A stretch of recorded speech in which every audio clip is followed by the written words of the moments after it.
How you doing there?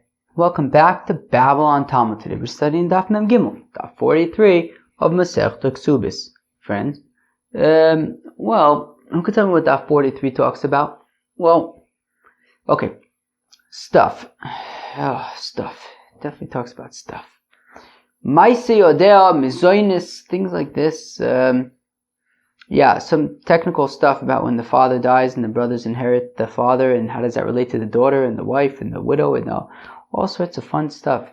And then we get to a new Mishnah where we talk about Ksubis payments and Eris and Nisuin and father and daughter, fun stuff. Alright, so I'm going to start in Daf Mem Gimel, Amud Aleph, about 5 lines into the page. Ba'a mine Rabbi Avinu Rav Sheshes. So Rabbi Avinu asked a kasha from Rav Sheshes. What does he ask? Basani zones mina achin mai seyodeh lemi. Here we go. So you have a father, okay, and he's got a wife, and he's got 2 kids. No, he's got 2 boys and a girl. The father dies. Now his 2 sons inherit him. Okay. So now, let's read that again. So Avinu asked the kasha from Rav Sheshes, so if you have the daughter who is being sustained and like her food is being paid for by the father's estate that now has gone to the children who inherited, the sons who inherited him, so when she makes stuff, I don't know if she gets a job or something, so who does the money go to? So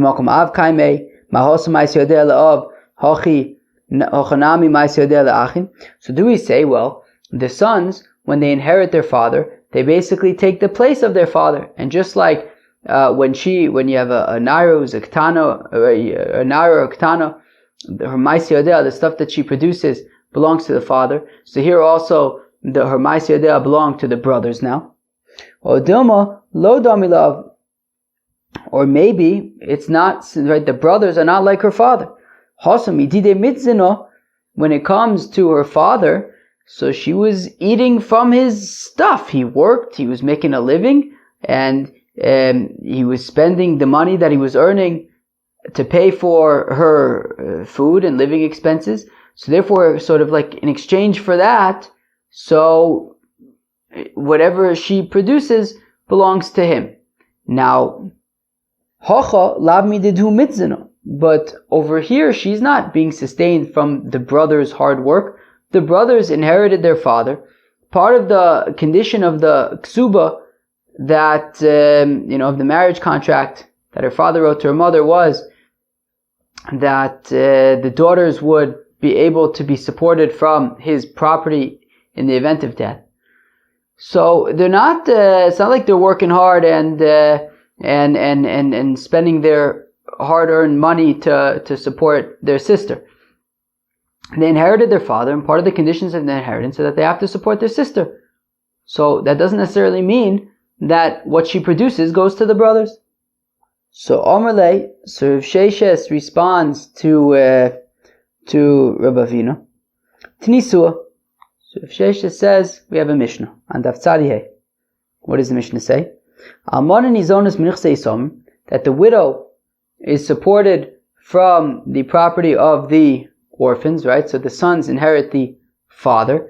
The widow gets her ksuba, right? 200, right? Mona, Mosayim, whatever it is. Tosefes, as we're going to learn about a little bit later, whatever he may have added onto the ksuba. She collects her ksuba. And aside from that, Nizonas Minichse Isomim, she also is supported from the inheritance, right? So the sons inherit the father, but she is also supported from that inheritance, from that estate as well. Fine. Okay. Yeah, okay, fine. As Rashi says, that the widow is supported from the property that was inherited by the children, by the sons. Because that's also part of the stipulation of the marriage document, right? Bepirkin, as we're going to learn later in our parak,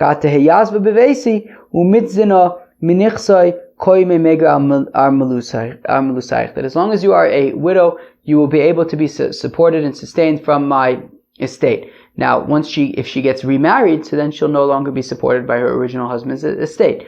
But as long as she's a widow, she will be supported by the original husband's estate. Now listen to this. Listen to what the Mishnah says. And whatever she produces goes back to the estate, goes to the sons. So we want to say that just like by the Almoneh, who is sustained from the estate, what she produces goes to the brothers. So we want to say that as well when it comes to the daughter, to their sister, that she's being supported by this estate, and whatever she produces will go to the brothers. Midami, to which the Gemara. So 1 second. So that is Rav Shesh's opinion. Rav Shesh's opinion is that that if you have a daughter who is being sustained by the estate, which is now inherited by her brothers, if she is being supported by the estate, then whatever she produces belongs to her brothers. That's the opinion of Rav Sheshes. Now the Gemara asks, Midami, is the daughter similar to the widow?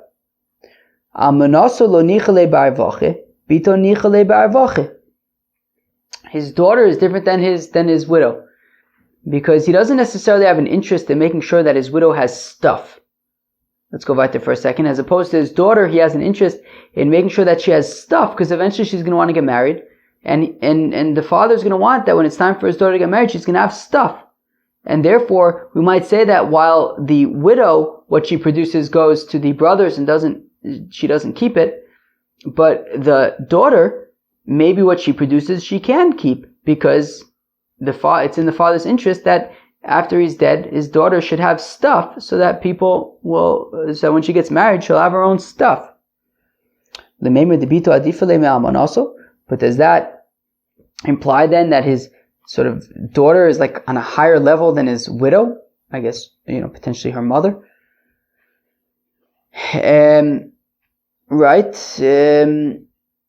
Right, because it sounds like while his widow has to relinquish her stuff to the brothers, the daughter does not. That seems like the daughter is on kind of like a higher level. The Reb Abba says the name of Reb Yossi. Also, Almoneh Eitzel Abbas. They make the widow relative to the daughter. Kibas Eitzel Achin, like the daughter relative to the brothers. What does that mean? B'nichsin mu'atin, when there's not a lot of inheritance. Right? If the father dies and there's really not much. So, friends, what do you think about this? What do you think about this? If the sons inherit the father, so what's the opposite? To outherit. The sons inherit their father. The father outherits his children. I think maybe the technical word is bequeath. The father bequeaths his stuff to his children. What do you guys think about the word outherit? Dennis, is outherit a word? And if not, can you maybe pull some strings? Outherit. How do you guys feel about if I from now on I use outherit instead of inherit? Would you understand what I'm talking about? Do you ever understand what I'm talking about? Do I make any sense even? Let's give it a shot. So back to our situation at hand. So, when there isn't much stuff for the children to inherit, the father didn't outherit to his children too much stuff, and there's not enough stuff for all of the kids. Okay? So, ma'abas eitzel achin b'nechosin mu'atin. Wait, what? I skipped. I read the same thing twice. Ma'abas eitzel achin habas nizonis v'achin shala p'sachim. So let's say in our example there are two brothers and one sister. There's not enough stuff to sustain everybody.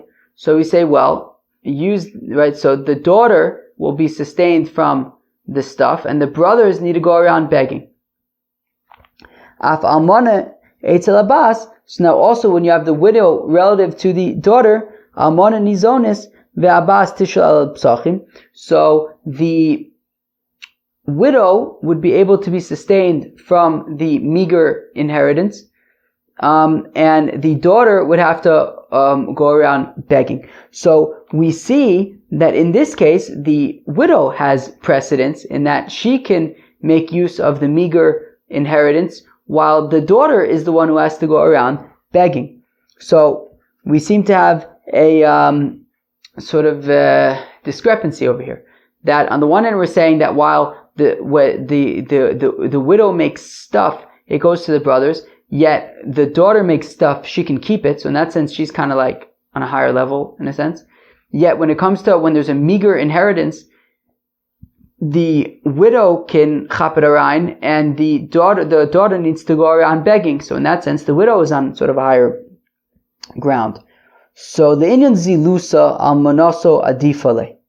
So with regard to sort of zilusa, cheapening, to embarrassment, to if it's between his widow and his daughter having to beg for food, so he has sort of more rachmanis on his widow that she shouldn't have to go around begging for food, and his daughter needs to do that instead. The inyan arvache bito adifale. But in terms of like being able to have stuff, so he'd prefer that his daughter have stuff so that when she gets married, she'll have stuff to bring into the marriage. Fine. Okay. So what did we see so far? So we saw that the opinion of Rav Sheshes is that the Rav Shesh's opinion was just like the widow, the stuff that she makes goes to the brothers. So also the daughter, the stuff that she makes goes to the brothers. We then ask kashas, but maybe it's different because of havacha, whatever it is. But the opinion of Rav Sheshes is that the stuff that the daughter makes goes to the brothers, right? That you have a daughter who's being sustained from the estate, the stuff that she makes goes to the brothers. Fine. Mosiv Rav Yosef. Rav Yosef asks a kasha on Rav Sheshes. What's the kasha?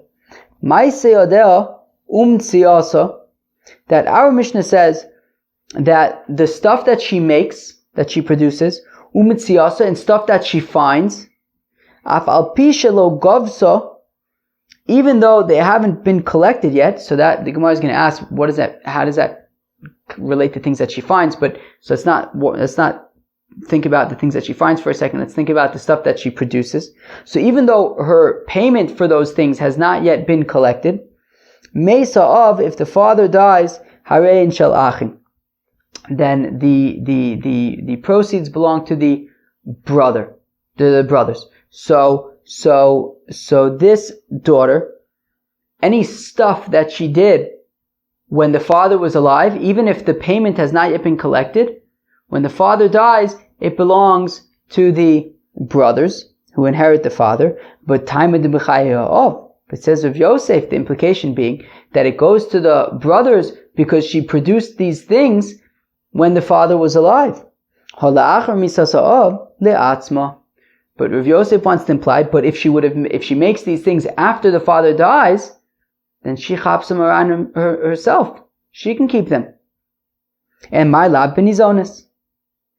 And Rav Yosef wants to say that we're talking about where she's being sustained by the brothers. Ho, ho, ho, ho, ho.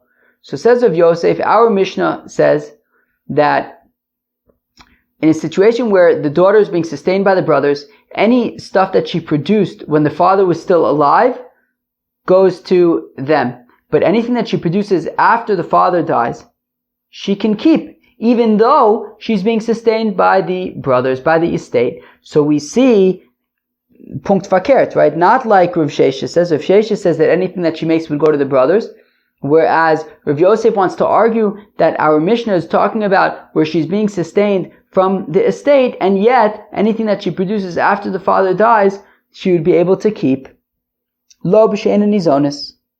To which the Gemara says, no. The Mishnah is talking about where she is not being supported by the brothers, and because she's not being supported by the brothers, by the estate, that is why she can hold on to anything that she produces after the father dies. But but if she is not being sustained and supported by the estate, then we don't need the Mishnah to teach us that she can keep her stuff. Obviously, if she's not being supported by the estate, she can keep her stuff.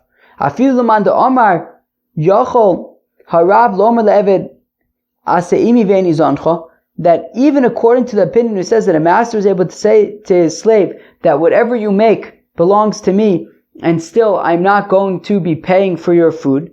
Hanimili be'evid Kanani, that's only by an Evid Kanani, a Gentile slave. Telo ksiv bei imcha, imach, it doesn't say with you. Aval Evid Ivri dichsiv bei imach, but by an Evid Ivri where it says with you, lo, then that would not be the case. I.e., you wouldn't be able to say that by an Evid Ivri that I'm not paying for your food and also you gotta give me your stuff.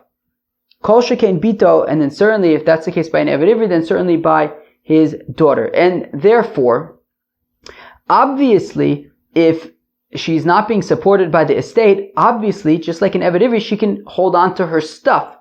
So I don't need the Mishnah to say that if she's not being sustained by the estate, she can hold on to her stuff. Of course she could hold on to her stuff if she's not being sustained by the estate. So therefore, so we want to say, so again, so Rav Yosef is arguing that our Mishnah is talking about where she's being sustained by the estate, and nonetheless, we're saying that she can hold on to her stuff. Now, we wanted to argue that maybe it's talking about where she's not being sustained by the state, by the estate, and that's why she could hold on to her stuff, but that would be obvious. To which Amar Rabbi Bar Ula says, Rabbi Bar Ula, well, maybe it isn't so obvious. Lo nitzrucha, maybe what the chiddush of our Mishnah is el ha'adafa. Maybe the chiddush of our Mishnah is that, well, maybe I would think, okay, so the Mishnah is talking about where she's not being sustained by the estate.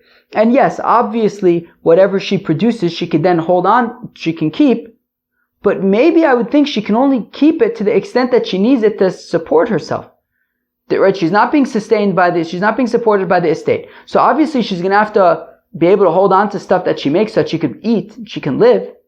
But maybe once she has her basic necessities, any additional stuff should go to the brothers. And the chiddush of the Mishnah is that even those additional things she can keep. So we could say that the Mishnah is talking about where she is not being sustained by the estate. And what it's saying is that she can keep her stuff that she makes after the father dies, and even if it's more than she needs just to live. So now Omar Rave, so Rave says to Rabbi Bar Ula, Gavarabba ki Rav Yosef lo yodu deika ha'adofo v'kamosif tiufta. Says Rava to Rabbi Bar Ula, he says, one second, Rabbi Bar Ula, do you know what you just did? The great Rav Yosef, Rava was a student of Rav Yosef. Rav Yosef was an earlier generation. And Rava says to Rabbi Bar Ula, although Rabbi Bar Ula, Ula was like kind of Rav Nachman's generation, which would kind of put Rav Nachman, Rav Yehuda, Rav Yosef was a student of Rav Yehuda. They could have been kind of contemporaries. But anyways, Rava says to Rabbi Bar Ula, he says, if Rav Yosef is saying that our Mishnah is saying that she can hold on to anything that she produces after the father dies, and Rav Yosef is saying that it's talking about where she's being sustained by the Ksuba, by the estate, and still she could hold on to her own stuff, don't you think that he would know about the possibility of saying that maybe it's talking about when she's not being sustained by the estate, and the chiddush is for the stuff that she creates above and beyond what she needs to live? Don't you think that Rav Yosef knew that possibility, and nonetheless he didn't say that, and nonetheless he said that this Mishnah is talking about where she's being sustained by the estate, and still she can keep whatever she produces after the father dies? Let's go weiter for a second. Ela Omer Rav Yosef, rather says Rav Yosef maslisin gufa kashele. There's more to Rav Yosef's opinion than you realize. And there's a reason why he's assuming that it's talking about where she's being sustained from the estate and still she could keep the stuff that she makes. Because the Mishnah says that anything that she produces and anything that she finds, and even though she hasn't collected them yet, what does collecting have to do with stuff that you find? Stuff that you find doesn't need to be collected. You already found it. So this is what the Mishnah is saying. That the stuff that she makes is like the stuff that she finds. Just like the stuff that she finds when her father is alive goes to her father. And anything that she finds after her father's gesturbin, she can chaparain for herself. Also, anything that she produces, if the father is alive, they go to the father. After the father dies, so then she can chap them herself arayin, that she can hold on to them, and that's even if there are mizainis, because from the juxtaposition of mitziasa and ma'aseh is to teach that anything that she produces, she can keep even after the father dies, and even if she's being sustained by the estate. Itmanami, it's also stated by Amoraim, Amar Viuda Amarav, this is Viuda in the name of Rav, Bas hanizones mino achin, that a daughter who is sustained from the brothers, ma'aseh adela atzma, she could still keep whatever she produces. Amar of Kahana, my taimo, says of Kahana, how come she can keep whatever she produces? The pasuk says, Vesnachaltem osam livnechem acharechem, that you will outherit your slaves to your children after you. Osam livnechem, your slaves you outherit to your sons. Velobno sechem livnechem, you do not outherit your daughters to your sons.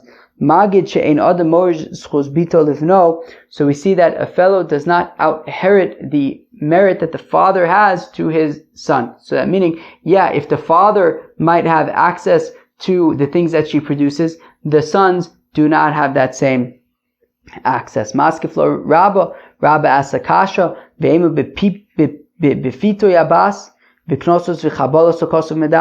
But maybe when it says that the father doesn't outherit his merit from that he has to his daughter to his sons, maybe it's talking about things like by mefate, knosos, chabalos, damages, right? Different monetary things that the father receives, like different payments, like we've been talking about, right? By onus mefate.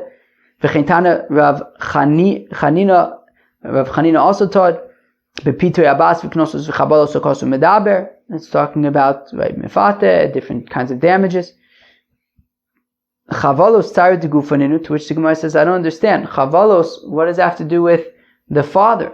The chavalos are damage to her, right, her own pain that goes to her.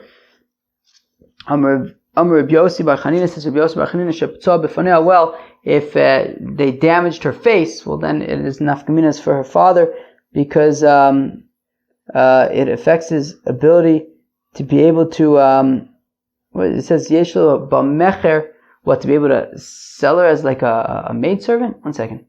I guess so. Okay, fine. Okay. Amar of Zera, Amar of Masna, Amar Rav, Amar Reb Zera, Amar of Masna, Amar Rav. Friends, did you get that?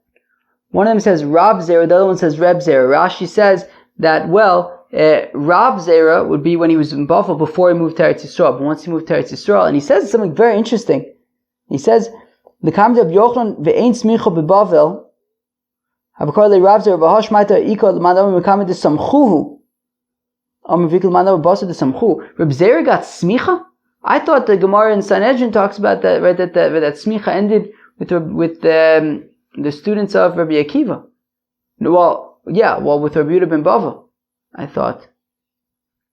But anyways, that's very interesting. But anyway, so some say it was Rav Zera, i.e. before, when he was still in Bavel. Some say it's Reb Zera when he moved to Eretz Yisrael. Okay. Bas anizonis mina'achin, a daughter that is being sustained by the brothers, ma'aseh atzma, she can keep her stuff that she produces. Dichsivis nachatem osam v'nechem achrechem, that you will outherit your slaves to your sons after you. Osam levnechem, that your slaves you outherit to your sons. V'lo b'nosechem levnechem, you do not outherit your daughters to your sons. Magid she'ein adam morish zchus bito livno. So it teaches that a fellow does not outherit the merit that he has to his daughter, like to her Maisi Adel, he cannot out-inherit that to his sons, and she can keep whatever she makes. Amar Avimi bar Papi, says Avimi bar Papi, Shakud Amara. That Shakud says it. Shakud man. Who's Shakud? Shmuel. Friends. Who's Shakud? Shmuel. It's very interesting. Harav Amara, what do you mean Shmuel said it? Rav said it. Ema af Shakud Amara. I'll say no, even Shakud said it, even Shmuel said it. Amar my bar Vim bar Amemar, the Ravashi says, my bar Amemar to Ravashi, Hochi Amri Nardoi. This is what the Nardaeans say, Allah ilchse kavasi to Rav Sheshes, that the Allah is like Rav Sheshes. That the stuff, that a daughter is being supported by the estate, the stuff that she produces goes to the brothers. Ravashi Amar ilchse kavasi de Rav, says Ravashi that the Allah is like Rav, that anything that she produces she can keep, and ilchse kavasi de Rav, and the Allah is like Rav. Pretty interesting stuff, I think. What do you think? And friends, now we get to new Mishnah. Ma'ariz is Bito. Vigarsha. Vigarsha? Let's see, what does it say? I guess Vigarsha seems like it's better. Vigarsha. And the groom divorced her. Alright, I guess. Well, let me tell you. Let's go weiter. So Ma'ariz is Bito. So somebody who engages, bequeaths his, right? Bequeath? No, not bequeath. Yes? No. What did we say engagement was? When you're engaged, you are, oh gosh. Wait, Arison is, what did we say Aaron was? Arison? It's well, engagement, but, friends, remind me, Arison is, betrothal. Okay, betrothed. Is there not, Dennis, is there a difference between engaged and betrothed? I feel like there is. I feel like betrothed is probably like more like Arison, as opposed to engagement is like more like what you are nowadays. Like you get engaged. You're not actually like betrothed. I think. Let's go weiter. So Ma'ariz is Bito. So a fellow who betroths his daughter, well, to somebody else. Vigersha, and then this somebody else divorces her. Ersa, and then he betroths her to somebody else. Finis Armela, and then that guy dies. Oof. Ksubas shalo. So the father can collect the ksuba in both cases, assuming, of course, that after Erison you would collect a ksuba. That's not poshut. But anyways, okay. So meaning she never got married, right? She got engaged twice, but both times it fell apart. One ended in divorce, the other one ended in death. Hisiya v'gersha, hisiya v'nesaimla. But if this time they got married, right? So if she got married and then they got divorced, if she got married and then then she got widowed, ksubaso shalah. So then in that case she can keep it, right? If she got married and divorced, married and widowed, so then she can keep it once she's married, right? The father doesn't have access to it anymore. Rabbi Omer Rishona Shel Av. Rabbi says that actually, when she gets married and then divorced, married and then widowed, the first one goes to the father. The Gemara is gonna explain why. Amrlo, they said to Rabbi Yehuda, Mishaisia Ein Lav Yerushus Bat. Whereas the rabbis argue and they say no. Once she gets married, the father can no longer chaperan. Says the Gemara, Taimadi Yisiya Vegersha Hisiya V'Nisarmla. The Mishnah Davka, right, didn't say that if she got married and widowed, married and widowed. It doesn't say that her husband died both times. Rather, the first time it says she got divorced, the second time it says she got widowed. That's intentional, says the Gemara. Taimadi Yisiya Vegersha Hisiya V'Nisarmla. The Mishnah is being intentional when it says that the first time she got divorced and the second time she got widowed, and not that both times she got widowed. But if she would have gotten widowed in both times, well then sulo chazil and suve, she wouldn't be able to get married anymore. Vagav orche kasasim lon tana kurebi, and sort of in passing we sort of get a subtle allusion to the fact that the halacha is like Rebbe. The Amr betrays Zimne Abi Chazaka, that twice is already considered a Chazaka. And therefore, meaning the Mishnah intentionally avoided saying that she got married and widowed and then got married again and widowed, because then that would lead to a situation where she is a Chazaka, that anybody who she marries will die. And that's sort of, negative vibes, friends, and we like keeping the good vibes going. So we try to avoid negative vibes. So in order to avoid negative vibes, so we say that she got divorced the first time and widowed the second time, as opposed to widowed both times, because that would be negative vibes. Although, I guess, whatever. Friends, moving on. Rabbi Yehuda Omer Arishona Shalav. So Rabbi Yehuda had said that even when they get married, right, if she gets married and divorced, married and widowed, so the first one, the husband chaps around the ksuba, even though she got married. So my time with Rabbi Yehuda, how come? Rabbi Yehuda says that the father can chap around the first ksuba. Rav Yosef Damar Tarvayu, say Rabbi Rav Yosef, hol mishas erisin zocha bo'enav. Well, because at the time of betrothal, she was not a bogeres. She was either a ketana or a naira, and she wasn't yet married at that time, so she was still in the father's domain.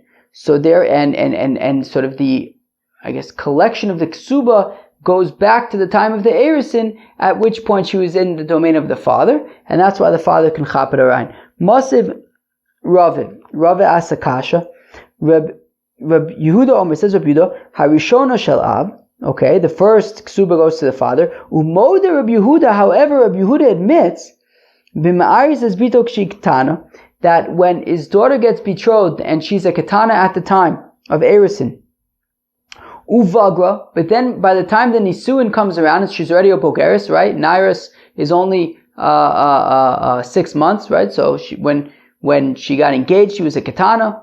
A year later, she's already, was a naira that year, and now she's already a bogeris. Comes time for the chasana, and she's a bogeris. Ve'achar kach nises, now she gets married as a bogeris. She'ein le'avia rishus ba. That the Brisa says, that Yehuda says, that if by the time she gets married, she's a bogeris, the father cannot chaparain the ksuba. But amai, why can't he chaparain the ksuba? Hochinami lema, let's say, hol mishas erisin zocha bo'enav, that since at the time of erisin, when she was a ketana, the father merited the collection of the ksuba if it comes to that, right? If they get divorced or if he dies, so he'll be able to collect the ksuba from the time of erisin. At that time, she was a ketana. The father should be able to chap around the ksuba. And yet, Rabbi Yehuda is saying that if at the time that they get married, she's already a bogeris, he cannot chap around the ksuba. Elo yitmar hachi yitmar. Rather, you have to state it like this. Rabbi Rav Yosef Damar Tarvayu, the Rabbi and Rav Yosef say, hol v'shulso nichtavin, that since when the ksuba was signed, she was in his rishus. Meaning, so it's not based on the time of erisin, but at the time that the document, the ksuba is signed, and the ksuba is generally signed right before the nisuin. And therefore, when the Mishnah says that when she gets married and divorced, married and widowed, the father can chaparan the first ksuba. It's talking about when at the time of nisuin, i.e., and at the time that the document was signed, she was still either a ketana or a naira, so then the father can chaparan the ksuba. But, as Rabbi Yehuda says, that he admits that if at the time that they get married, and at the time that they're signing the ksuba, she's already a bogeris, so then she chaps around her own ksuba. Umigba me'emas gabir. Now, fine, great. Now, based on when can you collect the ksuba, right? So if, they get divorced, and now they want to collect the value of the ksuba. Now, he doesn't have any property. So they go and they try to see if he sold any property to somebody else. Well, let's take a step back. That when you have a ksuba, the ksuba puts a lien on his property. Which means that when he gets married and he signs this document that says that in the event of divorce, he's going to pay her whatever money it says in the document. So then he doesn't have the right anymore to sell off his property. Even his property, there's a lien on his property. And therefore, if he does sell off his property at this point, and then they get divorced, and she wants to collect the ksuba, and he says, I don't have anything. So she can go to the guy who bought the property from her ex-husband, and say, hey brother, sorry, brother, I'm collecting my ksuba, brother, because that land that you bought, there was a lien on it from the ksuba. So therefore, the question is, at what point can you go back to collect the ksuba? So Amar Rav Huna Mana Masai Min Eirisin V'Tosefes Min Nisuin. So the base of the ksuba is, as we've been discussing, Mana Masai, right? Psula is Masai, Amana is Amana. So that you could already collect from the Eirisin. So if between the Eirisin and the Nisuin, the husband sold property, so she can show up at the property and say, look, there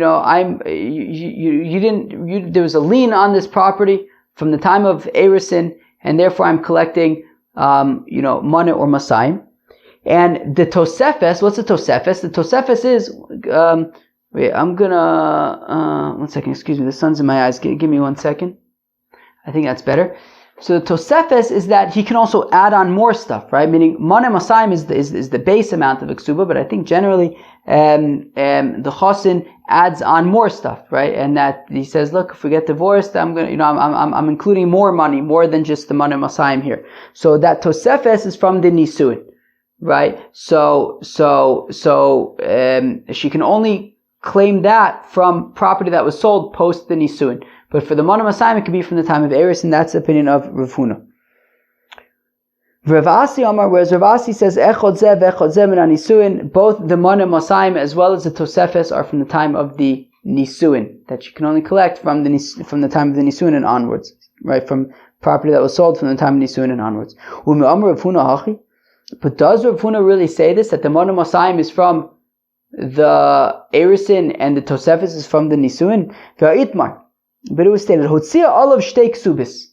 They get divorced, and she pulls out 2 Ksubas. 2 separate Ksubas.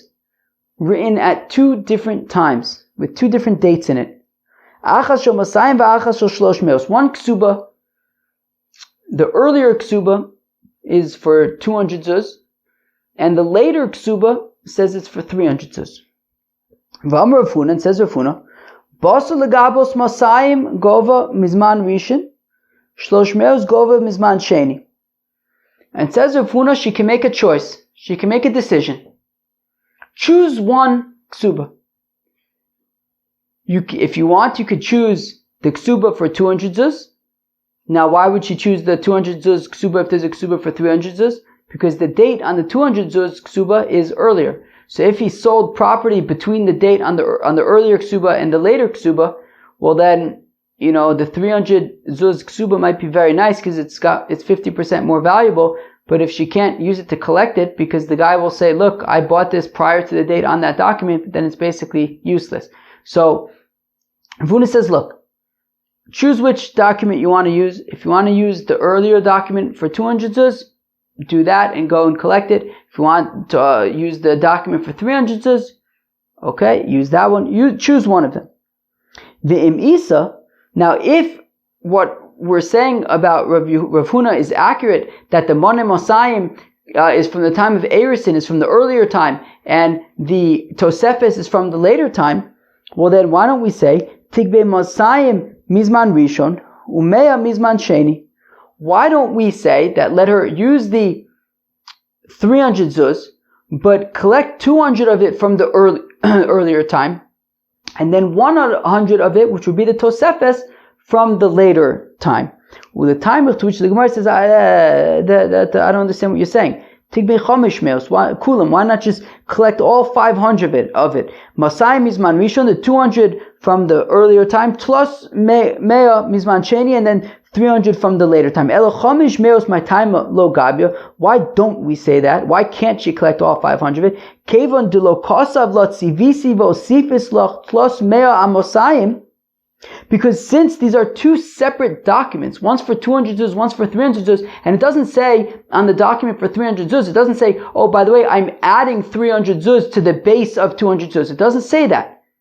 If it said, okay, if there was one document for 200 zuz, and then another document that says, oh, in addition to the 200 zuz baseline, I'm adding 300 zuz as a tosefta, that's a different story. And then, sure, we would be able to, you can have the 200 zuz from the earlier date and the 300 zuz from the later date. But it doesn't say that. So Hachi Ka'amrla, this is what he's saying to her in these two documents. Imizman Rishon Gvias Gabya Masayim, Imizman Sheni Gvias Gabya Tlosmeo. If you want to use the earlier document, so collect 200. If you want to use the later document instead of the earlier document, collect 300. But you can't have it both ways. Choose one document. Hachanami, and also with regard to the 300, Hainu Time Gabya, that's why she can't collect 200 from the earlier date and 100 from the later date, because it doesn't say that I'm adding 100 onto the 200 base. So basically, he's just saying that the document is 300 zuz. It doesn't say 200 zuz plus another 100 as a tosefes. It says that this document is 300 zuz. So basically what it's saying is that the first one is cancelled, and you can use this one, but it's going to have to be from the date on that document. From the later date, you wouldn't be able to collect from the earlier date any part of it. Friends, that was Daf Mem Gimel of Masechta Ksubis. The first Amud of Daf Mem Gimel talked about a situation where the father dies and the daughter is being sustained from the estate. The question is, anything that she produces, does it go to the brothers like it would go to the father when he was alive, or not? Rav Shesha says yes, it goes to the brothers. Rav Yosef says no, she can hold on to it. We then got to a new Mishnah where we saw machlokas between Rabbi Yehuda and the Chachamim with regard to if a girl gets married and then divorced, married and then widowed. So Rabbi Yehuda says that the father can chaparain from the first ksuba, whereas the Chachamim say no, she can keep both of the ksubas because she got married. The question was, why does Rabbi Yehuda say that the father can chaparain? So first we wanted to say it's because it goes from the time of the Erisin. But we had a kasha that we said no, it comes from the time that they signed the ksuba, and at the time that they signed the ksuba, she was still in his domain. And then the question was, when can you collect the ksuba? Rav Huna says that the money and masayim you can collect from Erisin, whereas the tosefes you can collect from the time of Nisuin. Whereas Rav Asi says both the money masayim and the tosefes are all from the time of the Nisuin. Friends, that was Daf Mem Gimel of Masechta Ksubis. Of course, as always, I hope you enjoyed. Peace out.